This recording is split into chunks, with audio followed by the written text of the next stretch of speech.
नमस्कार मित्रांनो, माझं नाव प्रसिंजित मिश्रा. मी आपल्या सर्वांचं स्वागत करतोय माझ्या या ब्लॉगमध्ये. आजचा हा जो विषय आहे ना, हा फार जास्त काही नवीन नाही आहे. या विषयाबद्दल थोडीफार माहिती सर्वांनाच आहे, पण तरी आपण याच्याबद्दल चर्चा करावी असं मला वाटतं. आजच्या या धकाधकीच्या जीवनामध्ये आणि धकाधकीच्या जीवनासोबतच आजच्या या ॲडव्हान्स जगामध्ये काही गोष्टी आपण फार कळत न कळत करत असतो आणि या कळत न कळत घडणाऱ्या गोष्टींचाच प्रभाव आपल्या जीवनावर फार जास्त होतो. तर कदाचित आपल्या सर्वांना माहिती असेल, पण तरी छोटासा आपण प्रयत्न करतोय की या अवेअरनेसबद्दल, या विषयाच्या अवेअरनेसमुळे कदाचित काही गोष्टी आपल्याला क्लिअर होतील. आपल्याकडे प्रत्येकाकडे एक गोष्ट अशी आहे की ती नेहमी आपल्या सोबत असते आणि नेहमी आपला साथ देत असते. तर ती गोष्ट नेमकी कोणती असेल, आपल्याला काय वाटतं? ती गोष्ट म्हणजे एखादी व्यक्ती आहे, आपला मित्र असेल, किंवा आपले जिथे आपण कामाला असतो तिथले सवंगळे असतील. तुम्हाला काय वाटतं की हे सर्व गोष्टी आहेत का? किंवा आपला परिवारामधला व्यक्ती आहे का की जो 24 तास नेहमी आपल्या सोबत असतो? तर नक्कीच तुम्हाला असं वाटेल की नाही, हे असतात काही वेळ, पण पूर्ण वेळ तर नक्कीच नसतात आपल्यासोबत. मग अशी कोणती गोष्ट आहे की पूर्ण वेळ आपल्या सोबतच असते? काय वाटतं तुम्हाला? तुम्ही विचार करत असाल प्रत्येक जण, मला माहिती आहे, पण मीच तुम्हाला सांगून तो वेळ कमी करण्याचा प्रयत्न करतोय की ती गोष्ट आहे तो म्हणजे आपला मोबाईल फोन. हा मोबाईल फोन जो आहे ना, हा जितका चांगलाच आहे ना, तितका सुद्धा ट्रिकी सुद्धा आहे. हा 24 तास आपल्या सोबत असतो आणि या मोबाईल फोनमुळे भरपूर गोष्टींचा प्रभाव आणि अप्रभाव आपल्यासोबत होत राहतो. बघा, आपण मोबाईल वापरताना काय काय गोष्टी करतो. एक तर फोन लावणे, फोन उचलणे. त्याच्या व्यतिरिक्त आपण मेसेज सेंड करतो. काही माहिती एक दुसऱ्यांकडे पोचवायची असेल शब्दांच्या वाटे, तर त्याच्यासाठी आपण मेसेज टाईप करून लोकांना सेंड करतो. पण हा जो उपयोग आहे ना, हा फार जास्त कमी प्रमाणात असतो. कारण की जेव्हा आपल्याला एखाद्या गोष्टीचं काम होतं तेव्हाच ती गोष्ट घडते. म्हणून या गोष्टीचा जो प्रभाव आहे ना, तो पण फार कमी पडतो आपल्यावर. दुसरा म्हणजे सोशल नेटवर्किंगचा वापर करणे. आपण बघा ना की आपल्या मोबाईल फोनमध्ये एक ऑप्शन असतं स्क्रीन टाईम म्हणून. तुम्ही जर तो स्क्रीन टाईम सेटिंगमध्ये जाऊन जर ऑन केला तर तुम्हाला लक्षात येईल की आपण 24 तासातून आपल्या मोबाईलचा किती उपयोग करतोय. आणि मग आपल्याला लक्षात येईल की आपण फेसबुक, इंस्टाग्राम, व्हॉट्सअप, स्नॅपचॅट असे इतर भरपूर सोशल प्लॅटफॉर्म आहेत, भरपूर सोशल ॲप आहेत की ज्यांचा उपयोग आपण 24 तासांमध्ये 3, 4 तास, 4 तास, 5 तास, 6 तास, 24 तासांपैकी आपण 6, 7 तास आपण कळत न कळत आपण या मोबाईल फोनला देत असतो आपल्या आयुष्यातला. आणि जेव्हा आपण हे ॲप यूज करतो आपल्या फोनमध्ये, तेव्हा आपण बघता येईल आपल्याला की आपण जे व्हिडिओज बघतो ना, त्याच्यामध्ये काही ऑप्शन्स असतात. लाईक असतो, कमेंट असतो, शेअर असतो, सबस्क्राईब असतो, फॉलो असतो. हे ऑप्शन त्याच्यामध्ये फिक्स असतात. आता नेमके या कंपनींनी या व्हिडिओजमध्ये हे सर्व ऑप्शन कशासाठी दिलेले आहेत? तुम्हाला काय वाटतं, काय उपयोग असेल या ऑप्शनचा? आणि दुसरा असतो स्क्रीन टाईम. तर हे काय असतं, हे कसं काम करतं, यांचा उपयोग काय आहे? आपण तर व्हिडिओ बघतोच आहे ना, हे जर ऑप्शन नसले तरी आपण व्हिडिओ बघतोच. तर सर्वात पहिले की आपण व्हिडिओ किती वेळ बघतो याच्यावर डिपेंड करतं की आपल्याला पुढचा व्हिडिओ कोणता दिसेल. हां, नक्कीच कोणता दिसेल हे तुम्ही ठरवत नाही. तुम्ही जो व्हिडिओ जास्तीत जास्त वेळ बघता त्या व्हिडिओवरून एक AI म्हणून आजकाल तुम्ही फार जास्त ऐकत असाल, AI टेक्नॉलॉजी आहे. तो AI म्हणजे आर्टिफिशियल इंटेलिजन्स. ही गोष्ट इतकी पॉवरफुल आहे, इतकी त्याच्यामध्ये क्षमता आहे की ही तुमच्यापेक्षा जास्त तुम्हाला ओळखते. तुम्ही एखादा व्हिडिओ जर वारंवार बघताय, एखादा विचाराला अनुसरून तुम्ही जर एखादा व्हिडिओ वारंवार बघताय, तर बघा ना, तुम्ही जेव्हा त्या ॲपला उघडसाल तेव्हा तुम्हाला सर्वात अगोदर तोच व्हिडिओ दिसेल. आणि याला म्हणतात सोशल फुटप्रिंट पडणे. तुम्ही जे बघताय त्याची एक फुटप्रिंट त्या सोशल प्लॅटफॉर्मच्या ॲपला स्टोअर होते आणि ती फुटप्रिंट AI कडे जाते. आणि AI मग त्या सोशल प्लॅटफॉर्मला सांगतो की हा जो व्यक्ती आहे याला या गोष्टी बघायला आवडतात, आणि मग तो वारंवार त्या गोष्टी, त्याच विषयाबद्दल तुम्हाला व्हिडिओज दाखवतो. आता AI फार पॉवरफुल असल्यामुळे ते फार चांगल्या प्रकारे त्याचं काम करतंय. पण आपण एक मनुष्य आहे, आपण ह्युमन आहेत.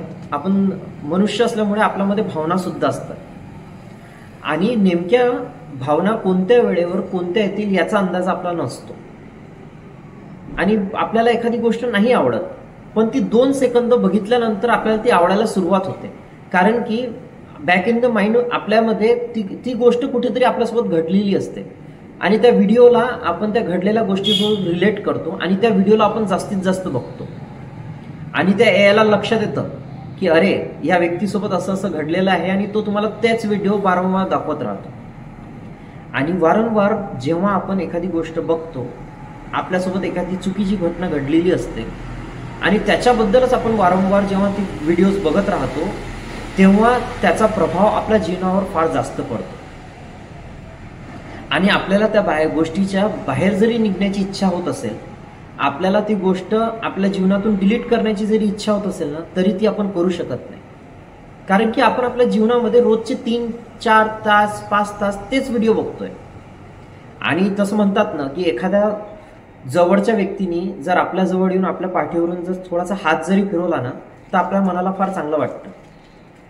तर ते हात फिरवण्याचंच काम हा एआय करतो.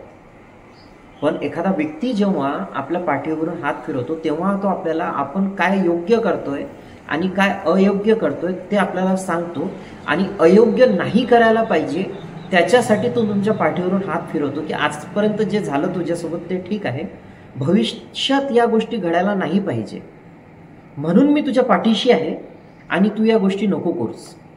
पण एआय तसं करत नाही. एआय तुम्हाला प्रोत्साहन देतं तुमच्या चीडला, तुमच्या रागाला, तुमच्या द्वेषाला, आणि प्रोत्साहन देऊन तो तुम्हाला मोठा करतो. तुमच्या त्या रागाला हळूहळू करून मोठा करतो. तेच व्हिडिओ दाखवून दाखवून त्याच टॉपिकबद्दल व्हिडिओ दाखवतो. त्याच्या कन्सल्टेंटमध्ये वेगवेगळ्या व्यक्तींचे व्हिडिओ तुम्हाला सजेस्ट करतो आणि मग तुम्ही तुमच्या घडलेल्या चुकीबद्दलही ठाम निर्णय घेतात की ती माझी चूक नाही, ती समोरच्या व्यक्तीची चूक आहे. तर बघा हा किती मोठा दुष्परिणाम आहे या सोशल प्लॅटफॉर्मचा. तर या गोष्टींपासून आपल्याला कसं वाचता येईल? तर जसं नाण्याच्या 2 बाजू असतात, तसाच या एआयच्या सुद्धा 2 बाजू आहेत. जर तुम्हाला असं वाटते की या एआयने मला नाही सांगायला पाहिजे की मला काय आवडतं काय नाही आवडतं, तर म्हणून हे सर्व ऑप्शन त्या प्लॅटफॉर्मवर अवेलेबल असतात. Like, comment, follow, subscribe, unlike. तर तुम्हाला जे वाटतंय की नाही हा व्हिडिओ जो आहे हा विस्फोटक आहे, हा हानिकारक आहे माझ्यासाठी, माझ्या सोबतच्यासाठी, हा जो विचार आहे हा विचार माझ्यासाठी चुकीचा आहे, हा विचार मला भविष्यामध्ये चुकीच्या रस्त्यांवर नेईल, चुकीच्या मार्गांवर नेईल, तर त्या व्हिडिओला अनलाईक करा, त्या व्हिडिओला हाईट करा, त्या चॅनलला अनस्क्राईब करा, त्या चॅनलला अनफॉलो करा, त्या अकाउंटला अनफॉलो करा. आणि जेव्हा जेव्हा तुमची ही प्रोसेस वाढत जाईल, तुम्ही ही प्रक्रिया वारंवार करसाल, तेव्हा मग एआयला तुमच्यावर कंट्रोल करता येणार नाही. कारण की तुम्ही एआयला सांगाल की मला हा व्हिडिओ आवडलाय म्हणून मी याला लाईक केलंय, तर मला याच संदर्भातील व्हिडिओ दाखवा. तुम्ही जेव्हा व्हिडिओजला अनलाईक करसाल तेव्हा एआयला लक्षात येईल की याने हा व्हिडिओ बघितलेला आहे पण तरी त्याला हा व्हिडिओ नाही पटलेला आहे, त्याला हा व्हिडिओ नाही आवडला, तेव्हा एआय तुम्हाला ते व्हिडिओ नाही दाखवणार. तुम्ही अशाच चॅनलला सबस्क्राईब करा की ते चॅनल बघितल्यानंतर खरंच तुम्हाला असं वाटतं की या व्यक्तींचे व्हिडिओ बघितल्यानंतर मला चांगलं वाटतंय किंवा हे माझ्या जीवनामध्ये काही ॲड ऑन करतात, काही भर करतात, तर अशा चॅनलला सबस्क्राईब करा, अशा व्यक्तींच्या अकाउंटला फॉलो करा आणि अशा व्यक्तींच्या अकाउंटला अनफॉलो करा, अनसबस्क्राईब करा की ज्यांचे व्हिडिओ बघितल्यामुळे तुमच्यामध्ये काहीच ॲड ऑन होत नाही. तर आजच्या या टेक्नॉलॉजीच्या युगामध्ये या गोष्टी समजणे फार आवश्यक आहे. आणि ज्या गोष्टी तुम्हाला आवडतात, जे विषय तुम्हाला आवडतात, त्याच्याबद्दल काही प्रश्न निर्माण झाल्यात, त्या व्हिडिओला कमेंट करा, जेणेकरून तो व्हिडिओ बनवणारा तो कमेंट जर वाचेल, जेव्हा एक व्हॅलिड कमेंट येते ना, तेव्हा एक व्हिडिओ क्रिएटर जो असतो ते कमेंट वाचतो, त्याला करेक्ट करतो आणि त्याला योग्य तो रिप्लाय सुद्धा देतो. आणि जेव्हा तुम्ही कमेंट करता तेव्हा तुमच्या भोवतालच्या परिसरामध्ये तुमच्या सोशल प्लॅटफॉर्मवर जे फुटप्रिंट तुमचे पडलेले आहेत, तुमच्या मित्रांचे सुद्धा फुटप्रिंट त्या सोशल प्लॅटफॉर्मवर असतात. आणि तुम्ही ज्या व्हिडिओला लाईक करसाल, फॉलो करसाल, सबस्क्राईब करसाल, कमेंट करसाल, शेअर करसाल, तेच फुटप्रिंट एआय घेईल आणि तुमच्या मित्रांना देईल की हा व्हिडिओ तुमच्या मित्राला आवडलेला आहे, हा विषय तुमच्या मित्राला पटलेला आहे, तर तुम्ही सुद्धा यांना बघा. तर बघा ना, किती चांगली गोष्ट आहे. एआयची वाईट बाजू सुद्धा मी तुम्हाला दाखवलेली आहे आणि एआयची चांगली बाजू सुद्धा मी तुम्हाला दाखवलेली आहे. आपल्याला आज या टेक्नॉलॉजीच्या युगामध्ये हा ऑप्शनच आपल्याकडे नाही आहे की मी फोन वापरणारच नाही. फोन आपल्याला हा वापरावाच लागेल. आपल्याला या सोशल प्लॅटफॉर्मवर जावंच लागणार आहे.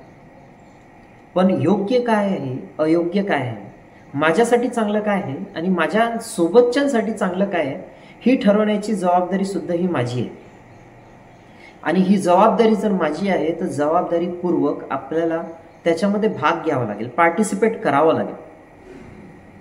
तर मित्रांनो, पुन्हा हा मेसेज, हा व्हिडिओ फक्त एक अवेअरनेससाठी आहे की जी गोष्ट माझ्या लक्षात आली ती माझ्या प्रत्येक व्ह्युअरला मी सांगावं, ही माझी जबाबदारी असल्यामुळे ती मी पूर्ण करतोय. तर तुम्ही यूट्यूब वापरत असाल, तुम्ही फेसबुक वापरत असाल, तुम्ही इंस्टाग्राम वापरत असाल, तुम्ही स्नॅपचॅट वापरत असाल, तुम्ही कोणताही सोशल प्लॅटफॉर्मवरचा कोणताही सोशल ॲप वापरत असाल, तर तुम्हाला आवडणाऱ्या व्हिडिओंना लाईक करा. तुम्हाला न आवडणाऱ्या व्हिडिओला अनलाईक करा. तुमच्या डोक्यामध्ये व्हिडिओ बघताना जो प्रश्न आलाय त्याला कमेंट करा. चांगलं वाटलं असेल, वाईट वाटलं असेल, त्याला कमेंटमध्ये लिहा. अशा व्यक्तींच्या अकाउंटला सबस्क्राईब करा, फॉलो करा की वारंवार आपल्याला त्यांचे व्हिडिओ बघत राहणार येईल. त्यांचे व्हिडिओ बघत राहतील, आपल्याला बघण्यात येतील, आपल्याला व्हिडिओ एआय सजेस्ट करत राहील. आणि फक्त व्हिडिओ बघून त्याला ड्रॉपआउट करू नका, नाहीतर एआय तुमच्यासाठी डिसिजन घेईल आणि एआय ठरवेल की तुम्हाला कोणते व्हिडिओ बघायला पाहिजे, तुम्हाला कोणते व्हिडिओ नाही बघायला पाहिजे. आणि या गोष्टीचा दुष्प्रभाव आपल्या जीवनावर नक्कीच होईल एका काळानंतर आणि ते आपल्याला कळणारही नाही. म्हणूनच मी तो शब्दाचा वापर केला होता की आजच्या या टेक्नॉलॉजीच्या युगामध्ये आपण कळत न कळत काही गोष्टी करतो. तर त्या गोष्टींमध्येच हे सोशल प्लॅटफॉर्म आहेत, सोशल ॲप आहेत की ज्यामध्ये आपण कळत न कळत आपला सोशल फुटप्रिंट टाकतो. म्हणून व्हिडिओ बघा, लाईक करा, आवडणाऱ्या व्हिडिओला लाईक करा, अनलाईक करा, कमेंट करा, शेअर करा, फॉलो करा, सबस्क्राईब करा, जेणेकरून तुमच्या लाईफचं रिमोट, तुमच्या मोबाईलचं रिमोट तुमच्या हातात राहील. आणि शेवटपर्यंत हा व्हिडिओ तुम्ही बघितलेलाच असेल, मला नक्की खात्री आहे. तुम्हाला काय वाटतं की अजून याच्यामध्ये काय करता येईल? तुम्हाला काय अजून नवीन माहिती आहे या एआय बद्दल?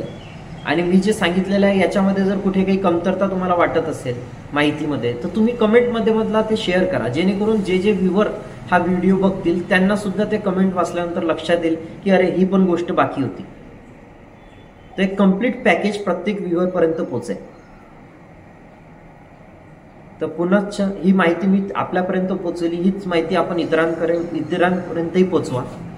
आणि माझ्या ब्लॉगमध्ये एक अडचण तुम्हाला दिसेल की हिंदी, मराठी, इंग्लिश तिन्ही शब्द कंबाईन होत राहतील.